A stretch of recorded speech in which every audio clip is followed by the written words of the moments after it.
Guangxi was promised equality and a new beginning under the name of a cultural revolution due to its limited resources. But soon the world realized that hope had turned into unimaginable violence.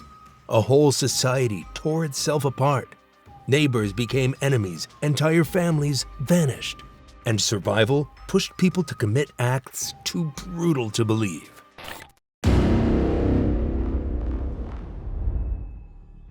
Before the massacres, Guangxi was a province marked by hardship and division.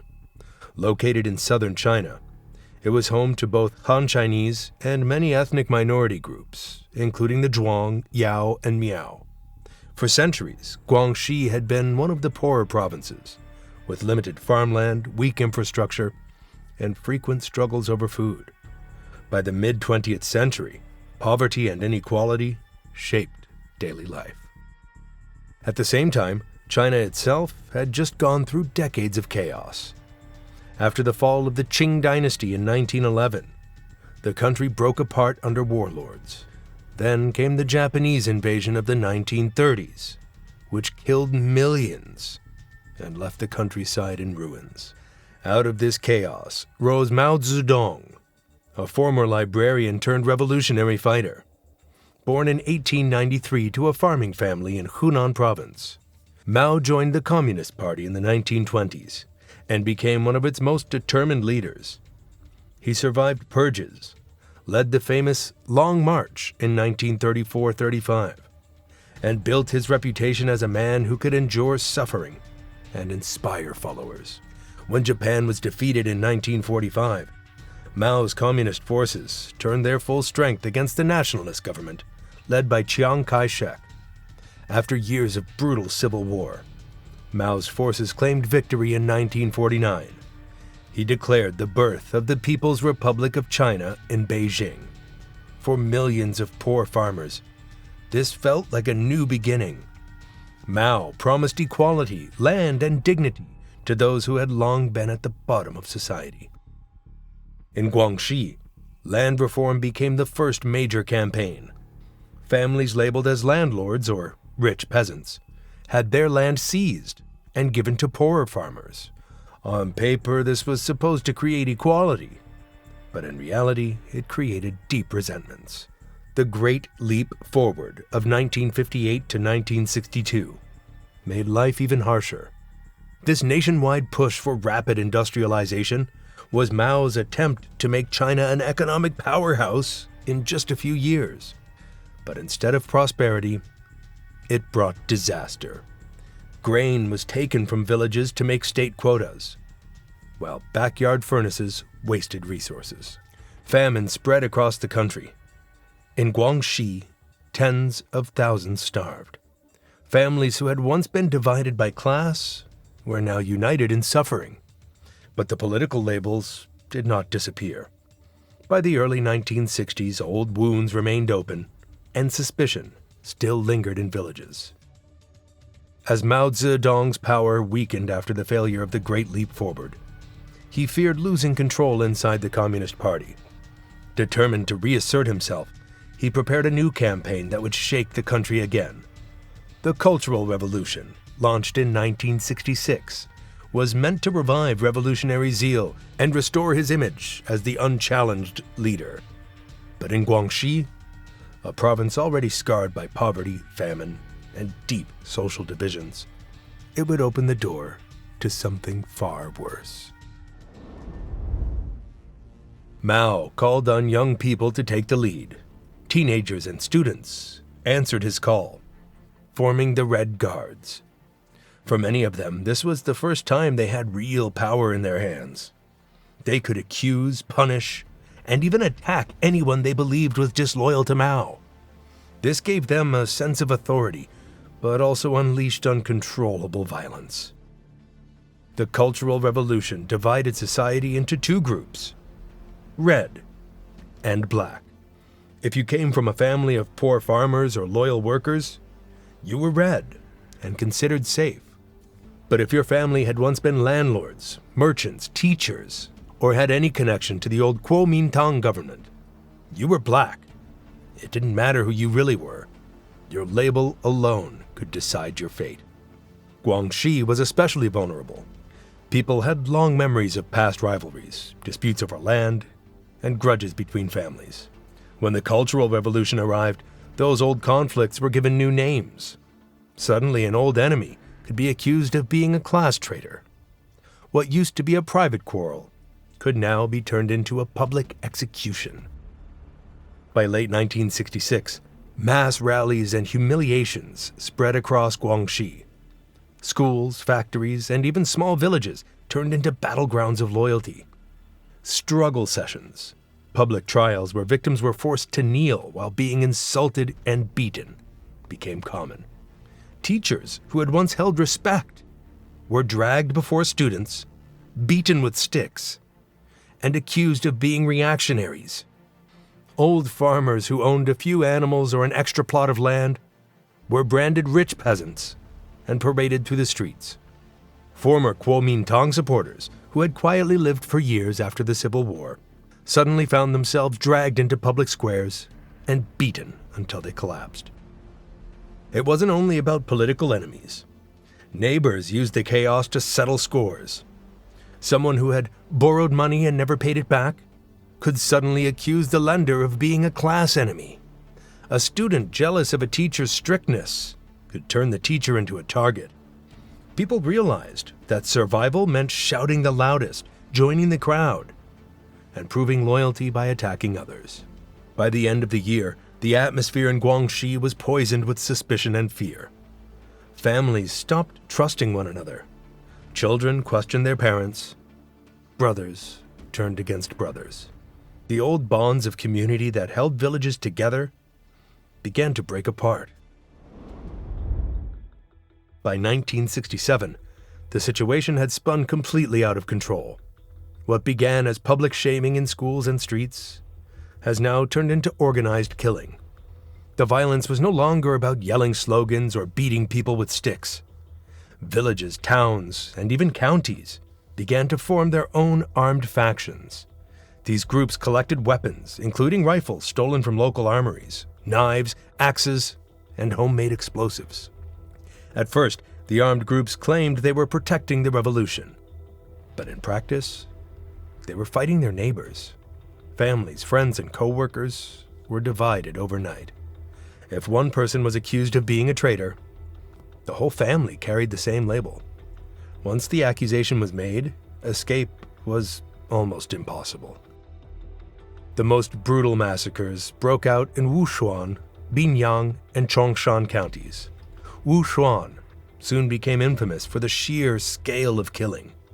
In just a few months, thousands of men, women, and children were executed. The killers were not outsiders. They were often the same villagers who once borrowed tools, shared harvests, or celebrated festivals with the victims. Ordinary farmers who only months earlier lived quiet lives suddenly turned into executioners. They beat, stabbed, and hacked apart people who were branded as black elements. Some victims were publicly tortured before death. Others were forced to confess crimes they never committed, while crowds shouted and demanded their blood. Among all the violence, nothing stood out more than the reports of cannibalism. For years, it was whispered about, but only later did investigations confirm the scale. Guangxi became infamous not only for killing, but for turning those killings into something ritualized and grotesque. The practice appeared most strongly between 1967 and 1968, at the height of the Cultural Revolution's chaos. Counties like Wushuan, Binyang, Bubei, and Chongshan recorded the highest number of cases. In Wushuan alone, later records documented more than 300 incidents where human flesh and organs were eaten. These were not isolated accidents or desperate acts of starvation. Guangxi had grain and rice harvests during those years. People ate human flesh because it was tied to politics, power, and fear. Victims were almost always those already labeled as black elements. Once condemned, they were executed in public. Then, instead of burying the bodies, mobs or officials cut them open. Hearts, livers, and muscles were removed, sometimes while crowds stood watching. The organs were cooked in pots, fried in pans, or roasted over open flames. In some cases, cannibalism became part of official gatherings. Witnesses later admitted that county leaders and militia heads encouraged banquets. Work units, schools, and even local party branches organized meals where human flesh was served. For many participants, refusing was not an option. To say no could raise suspicion that you sympathized with the enemy, and suspicion often meant death. Eating became a twisted act of survival. The horror went beyond individuals. Families of the accused were also targeted.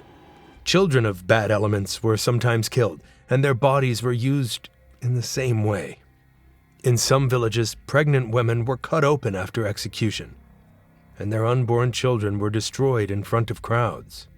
These acts turned violence into public theater, designed to show that no trace of class enemies would remain. What drove this was an ideology. Local leaders told people that consuming the flesh of enemies symbolized total destruction of class opposition. Part of it was fear. If you didn't join in, you risked being marked as an enemy yourself. And in some cases, it was pure cruelty. Once the barriers of normal morality broke down, brutality spread like wildfire. By the middle of 1967, the massacres became so intense that entire families disappeared in a single day. In Chongshan County, survivors later remembered rivers turning red with blood after mass drownings. In some villages, people were burned alive inside their homes. In others, victims were burned alive in pits dug outside the town. The cruelty extended to forcing relatives to turn on each other. Parents were sometimes made to kill their own children to prove they were not counter-revolutionaries. Husbands were ordered to strike their wives, or wives forced to denounce their husbands, before both were executed. This destroyed trust at the deepest level. For many in Guangxi, daily life became a game of survival. One wrong word, one false accusation, or even a jealous neighbor's whisper could mean certain death. By the end of 1967, Guangxi was drenched in blood. The violence was no longer about politics or ideology. It was raw, unchecked brutality, where human life meant nothing, and cruelty itself became the measure of loyalty. 1968 was the darkest year for Guangxi. The killings that had begun the year before now reached their highest point. County after county reported massacres, each trying to outdo the other in proving their loyalty to Mao. Wushuan County, already infamous in 1967, sank even deeper into horror. Victims were no longer just executed quietly. Local leaders spread the idea that class enemies had to be wiped out completely. This meant killing them, destroying their families, and erasing any trace that they had ever lived. The scale of death grew larger than before. In some villages, hundreds of people were executed in a single day. Crowds were forced to watch. Young children, too, were marked as enemies simply because of their parents' status. Some were thrown into wells, while others were beaten to death with sticks and farm tools. Entire generations were erased in hours. By the middle of 1968, fear spread everywhere. People realized that anyone could be targeted. Having the wrong background, the wrong relatives, or even showing hesitation at a rally could mean death. To survive, many joined in the killings themselves, even if it meant turning against friends or family. Other counties followed the same path. In Binyang, Mass killings were carried out with shocking speed. In Chongshan, people were drowned by the hundreds. In several rural villages, pits were dug where men, women, and children were thrown in alive and buried under soil. Survivors later recalled the ground moving for hours as people struggled to breathe beneath the dirt. By the end of 1968, the devastation was staggering. Official reports later admitted that more than 150,000 people had been killed across Guangxi during the Cultural Revolution. Researchers believe the true number may have been higher, but even the confirmed toll makes Guangxi one of the bloodiest regions in all of China. What made Guangxi stand apart from other provinces was not just the numbers. It was the cruelty. In many places, killing was turned into a ritual. It was staged like a public event, carried out in front of children, and celebrated as proof of revolutionary faith. In 1969, the chaos had reached such extremes that even the central government in Beijing could no longer ignore it. The Chinese army was sent in to re-establish control. Soldiers moved into towns and villages, disarmed local militias, and tried to put an end to the endless cycle of revenge killings. But by this point, the damage had already been done. Villages that once had hundreds of families were now half empty, and in some places, entire family lines had been erased. For the people who survived, life was filled with fear and silence. They often lived next door to those who had killed their relatives, yet they could never speak of it. The government declared that the violence was the result of local mistakes, but no real justice was served. Many of the killers blended back into daily life, while the families of victims were left to carry their grief in silence. Children grew up without parents and were often told only vague stories about their family's disappearance. In schools, they were taught slogans praising the revolution, but nothing about the massacres they had witnessed or heard whispers about at home. Survivors quickly learned that asking questions was dangerous. Talking about the killings could lead to being accused again, so silence became the only way to survive. Meanwhile, Mao Zedong remained in power until 1976. His health had been failing for years. By the early 1970s, he suffered from severe lung problems caused by years of heavy smoking. He also had heart disease and symptoms of Parkinson's, which left him weak and unable to move easily. Doctors kept his condition secret, but by 1976, it was clear he was near the end. In his final months, Mao experienced several heart attacks. In early September, he had a massive one that left him bedridden. For days, top officials and his closest aides stayed near his bedside inside Zhongnanhai, the leadership compound in Beijing. They kept the news hidden from the public, waiting for the inevitable. When Mao finally died, just after midnight on September 9th, the announcement was made across the country. Radio stations played solemn music, and newspapers printed front-page tributes with his portrait. Millions of Chinese people wept in the streets. Many saw him as a godlike figure who had liberated China in 1949, and his death left them shocked and uncertain about the future. Mao's body was embalmed and placed in a crystal coffin inside a mausoleum built in Tiananmen Square, where it still rests today. For Guangxi, his death marked the end of an era. Under his rule, the massacres had been buried in silence, with no space for victims to speak. Now, with his passing, his successor, Deng Xiaoping, wanted to move the country away from chaos and rebuild its economy. Part of this process meant quietly looking back at the Cultural Revolution and its darkest chapters. In the early 1980s, the government began secret investigations into what had happened in places like Guangxi. Teams of investigators were sent to villages and counties that had seen the worst violence. They interviewed survivors, collected written confessions, and dug through old local records. What they uncovered shocked even seasoned officials. Instead of a few isolated murders, they found proof of systematic killings that wiped out entire families. The documents listed names, dates, and methods of execution in chilling detail. In Wushuan County, the reports revealed cases of organized cannibalism. People openly admitted that they had cut out livers and hearts. The investigations also revealed that this violence was not simply carried out by villagers acting on their own. Local Communist Party leaders, school officials, and militia commanders often encouraged the killings. Their role made it clear that what happened in Guangxi was not just mob violence. It was a political movement pushed from above.